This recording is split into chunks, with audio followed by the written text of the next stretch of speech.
No, let her cry. I'm tired. Wait, what? Yes, that's a world record. What do you think? Speechless? The Lord is good and it's marvelous in my sight. It's all God, honestly. Well, I'm surprised with the time. Yes. But I know I put in the work. I trust my coach. I trust his program. And I know at the right time the Lord will do it. And you also did something too. It's a strange distance to run 150 meters straight. How do you deal with that distance with the finish line seeming like it's kind of moving away from you? I got advice. Treat it like it's a long 100. Drive more and just if the track is bouncy, just let the track do the work and just relax and sprint. My coach said relax and sprint, Favour. That was what I did. And you did, right to a world record. Congratulations. Thank you so much. How about that? There's some inside. It's a world record, 15:85. Did you feel like you had broken world record? Honestly, I'm not tired though. I'm not. There's still more in the tank? I think there's wind behind us, so I know I just relax and sprint. Because guys, if you don't want to tighten up, honestly, I didn't know what happened. And this was all I know was that up and I was in front. I saw it and I'm like, okay, don't freak out, hands now, come on. And I was like, where's the time? I saw it, I'm like, I don't think that's right.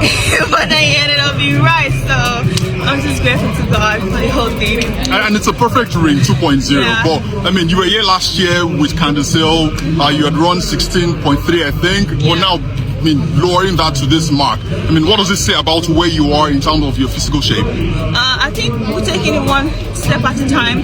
I'm trusting my coach, trusting the program, his workouts, trusting what he's telling me to do. And because I don't know anything, I just listen to him and just go. And that's where I am. And with that being going on forward like that, a lot of stuff ain't stuck for me. A lot of things ain't stuck for me. Now, mentally, I mean, after what happened at the Paris Olympic, how have you been able to shake that off and get to this level, running this fast and breaking another world record? I mean, you don't just say how do you shake that away. It takes a lot, you know. We had to go to therapy. My confidence was lost, trying to build it back again. I almost lost my mom based on the whole news, seeing her daughter everywhere, you know. But it takes time, you know.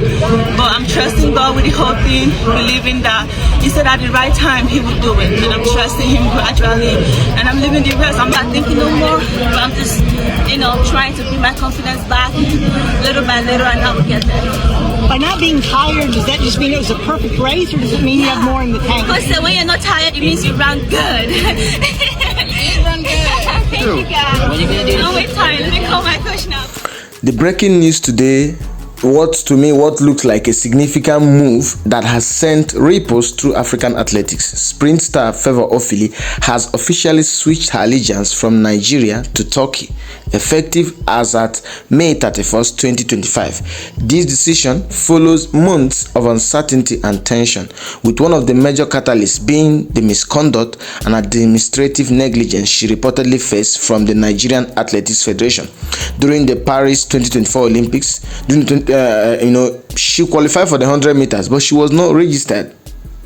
It was a bizarre discovery for all of us.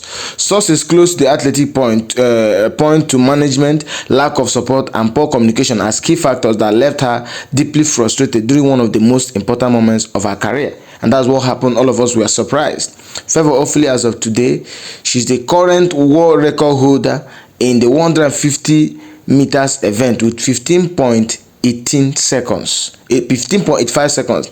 She also boasts of 10.93 seconds in the 100 meters and 21.96 seconds in the 200 meters. She has long been a beacon of hope for Nigerian sprinting.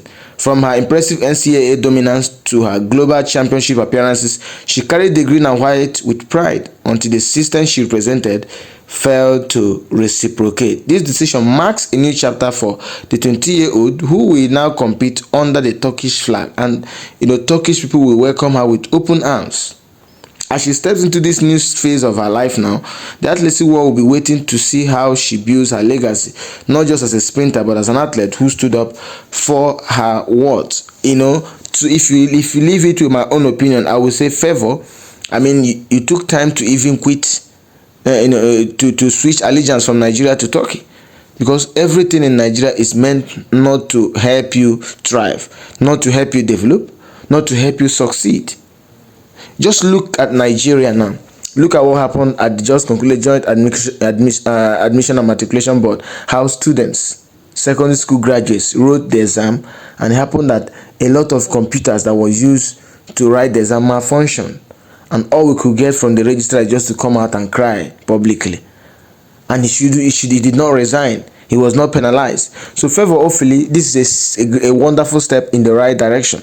And I will even urging other Nigerian athletes who are working so hard to represent the country, and those at the helm of affairs are frustrating them. NOC, Nigerian Olympics Committee, and those Nigerian Athletics Federation, they are the ones frustrating these people, for making sure that these youngsters, these wonderful athletes bearing the Nigerian flag, they are making sure that they are frustrated. I've seen a lot of tweets. It's now confirmed, but we are just waiting to get an official information from Favour Ofili management. To us now, it seems like a rumor, but it's somehow being confirmed that Favour Ofili is no longer representing Nigeria in any competition.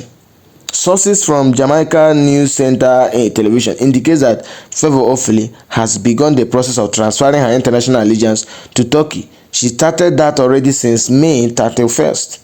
It's close to a month now that she started the process, and I can tell you nothing will stop her.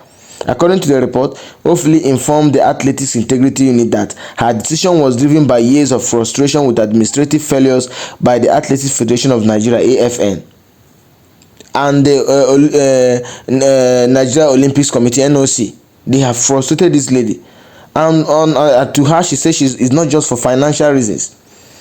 Now, this marks the second time that Favour Ofili has been affected by the federation mishandling. In 2021, she missed the Tokyo Olympics 200 meters after the Athletics Federation of Nigeria failed to confirm her doping test requirements, affecting her and 12 other Nigerian athletes. Then the worst of it all is in 2024, despite meeting the Olympic qualifying standard for the women's 100 meters, her name was reportedly not entered for the Paris Games. She did not go on, and that really affected her. It also affected her performance. You know, she was placed 6th in that 200 meters. You've watched the video where she was in the Paris 2024 Olympics, where she was crying and was apologizing. I did not even expect her to apologize, because just like an average Nigerian, Nigeria happened to her. How can you qualify for 100 meters and your name was not registered? And the Athletics Committee and the Olympics Committee came up to bring up a useless excuse. That affected that youngster. It affected her performance, and she finished 6th. She was bitterly crying. She was crying for that performance. I apologize. I'm sorry. So, but today, I am celebrating Favour Ofili's decision. 22 years old. How can you be frustrating this youngster so early? Imagine that. Just 22. And you want her to be bearing the burden every time she qualifies. You think it's easy? You are competing with sprinters from the whole world. Jamaicans that can sprint. Jamaicans and other Australians, USA athletes. And she beat all of them, only for her to get to the final and to discover that her name was not registered. That's enough to frustrate your whole tournament? So congratulations to Favour Ofili for switching allegiance to Turkey. If you are a Nigerian athlete and you see that you are being frustrated, the system is meant to frustrate you. The system is meant not to let you go ahead. If you have an opportunity to switch allegiance like Favour Ofili, just go ahead and do it. We will keep supporting you from Nigeria. Wherever we are, we'll keep supporting you. That's just the best thing to do.